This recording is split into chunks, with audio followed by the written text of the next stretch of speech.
pointing to LeBron James making his debut for his 23rd NBA season. We will all have a seat to history when LeBron takes the floor. Shams, thank you very much here, because he will be the first player ever to suit up for 23 seasons, let alone, right, at this level. He's already the all-time leading scorer. He's won 4 titles. There's the light. MVPs, is a record holder for most All-NBA, All-Star selections, and a 75th anniversary team member. And that's just a short summary of what he's accomplished. And he's not done yet, right? Here are just some of the milestones that he can reach this season alone. He's just under 1,000 minutes away from becoming the first player with 60,000. He needs to play in 50 games to pass Robert Parrish for that all-time mark. And he's just 2 triples away from passing Reggie Miller for 6th on the three-point list. Now, LeBron, he spoke yesterday about how he's feeling since rejoining the team. Take a listen. I mean, as expected. Obviously, my lungs feel like a newborn baby.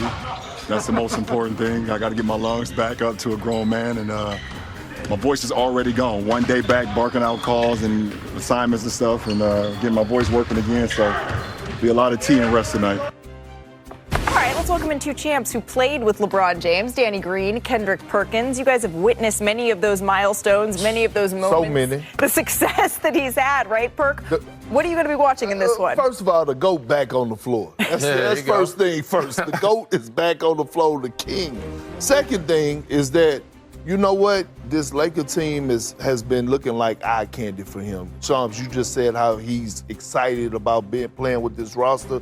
But look, make a mislead. I don't expect him to be just sharp. But the one thing I'm going to be looking at is he ready to get his feet hot? When I say get his feet hot, we know LeBron James has been one of the best, if not the best, transition players in the game. Those first 3 steps getting out. People don't know how when you're training in the offseason, you train in that practice, we overemphasize those first 3 steps, right? And so just how he moving, does he still have that acceleration? And that's what I'm going to be looking at. And once I see that, I'm going to be like, oh, he's doing just fine. For sure. I think a great sign was the fact that his voice was gone. That lets me know he's ready to go. Because if he's out there quarterbacking, yelling, talking, I know he's kind of feeling comfortable about himself. I got a chance to play with him a little bit, too, myself. Played against him twice in the finals, once with him in the finals. I was going to say, a little bit. You won a ring with him. But yeah, the tension that he draws to the paint, this is what you get out of LeBron James. When you have Luka, you have AR, you get another ball handler, a guy that can bring defense to the paint, which is going to open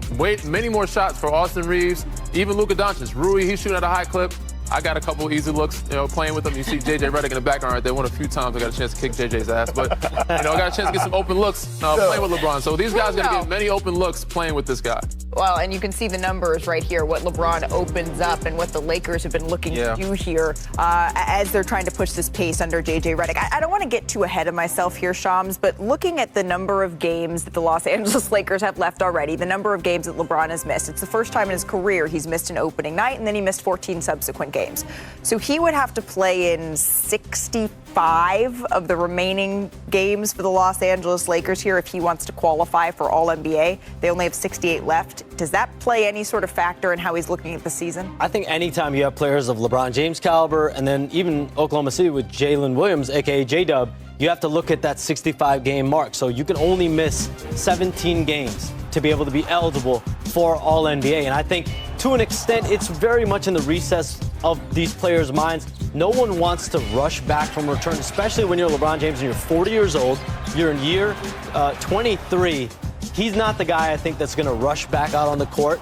But listen, if LeBron James is going to make his season debut and he's moved up to questionable and he's trying to play tonight, obviously, in his mind, he is there physically to be at that point. No one knows his body better than he does. And I don't think he gives a damn at this point about individual accolades because Malika, his resume is longer than a what? CBS receipt. CBS receipt. So he don't care about that. I think he believes in this squad. I think whether or not the world believes, he believes that they have a legit shot at trying to go win a championship.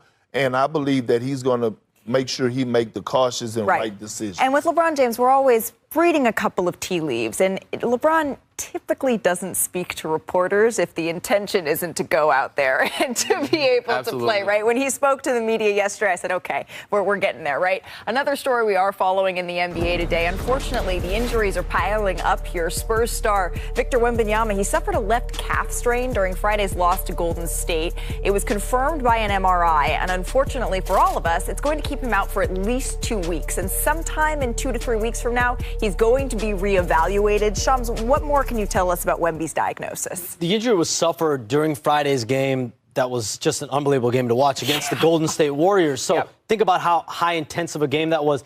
Victor Wembanyama doesn't know exactly when that injury occurred during the game, but he felt it afterward. They went through MRIs over the weekend that revealed this strain. The Spurs, historically, Danny Green knows this, they err on the side of caution. They will with Victor Wembanyama.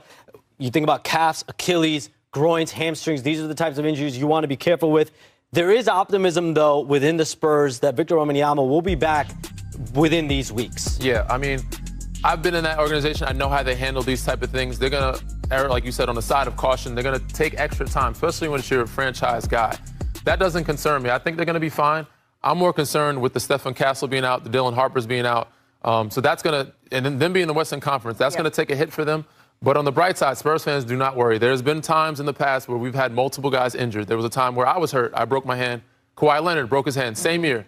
That year, we won an NBA championship. We had to develop some guys off the bench like Patty Mills, Corey Joseph, and we were able to close out series like against the Oklahoma City Thunder with Patty Mills and Tony Parker going down. So this is a good opportunity for these young guys to build up some character and build some depth for this group. I do have a small concern for long term, right? Because history tells us what guys that are 7'4", 7'5", 7'6", how long is their careers have been, right? Like, they don't have those 15, 16-year careers. It'd be more like 8 or 9. Yeah. So when you think about a guy that's 7'7", and yes, he's something that we've never seen before, but again, he's still 7'7". So, anytime he gets injured, it definitely is in the back of my mind and everybody else's mind because of his body frame and his size and his height. And also, we've talked about the Western Conference. You're having so little room for error here. And the San Antonio Spurs, they got off to such a hot start that they built themselves a little bit of a cushion here. But their next couple of games are going to be facing a lot of Western Conference foes.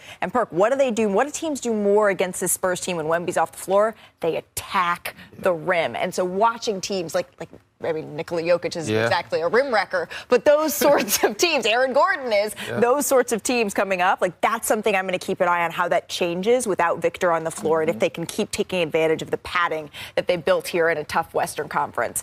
I'm sorry to say we got more injury updates for you, but